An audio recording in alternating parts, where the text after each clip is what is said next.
पहली प्राथमिकता होनी चाहिए विद्या। अब विद्या कहाँ मिलती है भाई? तो सरस्वती माता का स्वरूप देखिए कहाँ मिलती है, किताबों में। आजकल किताब का रूप मोबाइल ले लिया है, उसमें भी अच्छी बुरी हर चीज़ है, लेकिन अगर हम अच्छी खोजें तो अच्छी मिलेगी। अब आज हज़ारों रुपए की किताब खरीदने के बदले में मोबाइल में ही आदमी पढ़ लेता है, और इसको ढूंढना भी नहीं पड़ता, हाथ में मोबाइल है तो कहीं भी खाली समय में ज्ञान की बातें सीखना चाहिए। खाली समय में बोलते हैं कि गांव में बोलते थे खाली जीवा कौने काम, जब बोलो तब सीताराम। तो खाली जीव किस काम की है? तो इसलिए तो राम नाम ही जपते रहिए। तो कहाँ कहीं भी हम बैठे रहें तो बोलते रहे मुझसे राम राम राम राम राम राम, ये बोल करके नहीं बोलने वाला है। जो माला में चल रहा है सांसों में, बस उधर सिर्फ ध्यान गया कि जाप चालू हो। तो जब भी मौका मिले हमें कुछ विद्या ग्रहण करनी चाहिए, क्योंकि विद्या एक तो पहले जो ग्रहण कर लेंगे वो कभी कम नहीं होगा, कोई छीन नहीं सकता, और हमेशा अच्छी बात सीखते रहेंगे तो कुछ नया नया ज्ञान प्राप्त होता रहेगा। तो सरस्वती माता के हाथ में किताब है, उनका नाम वाणी है, अपने से ज्ञानियों की वाणी सुनने से भी विद्या प्राप्त होती है। तो विद्या अर्जित करते रहना चाहिए। विद्या में ये भी आता है कि मीठी बोली बोलना चाहिए। विद्या में ये भी आता है, सरस्वती माता का रूप है कि हमें सादा जीवन जीना चाहिए।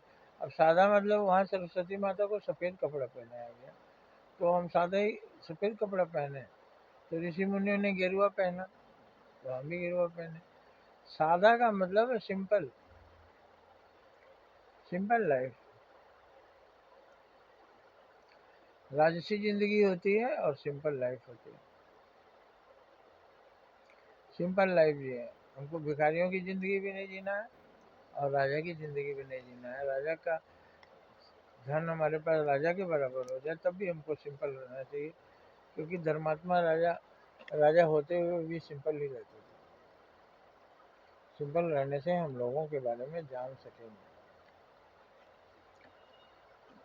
और दूसरी प्राथमिकता धन की होनी चाहिए, क्योंकि धन से ही सारा काम होता है।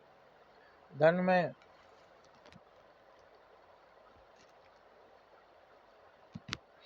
स्वास्थ्य धन भी माना गया है। और तीसरा है धर्म अर्जित करना, मतलब सब कुछ अर्जित करें और सबका उद्देश्य हो धर्म। विद्या हम अर्जित करें और धर्म के मार्ग पर चलें। धर्म मतलब अच्छाई।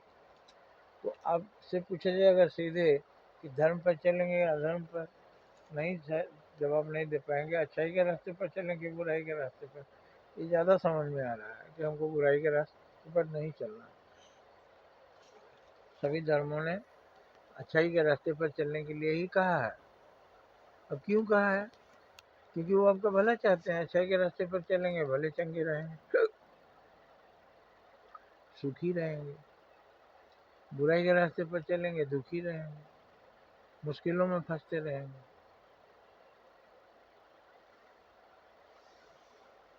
तो हमारे जीवन की प्राथमिकता होनी चाहिए विद्या, फिर धन, फिर धर्म। और धर्म सब धर्म के रास्ते पर ही जाएगा। धर्म माने अच्छाई।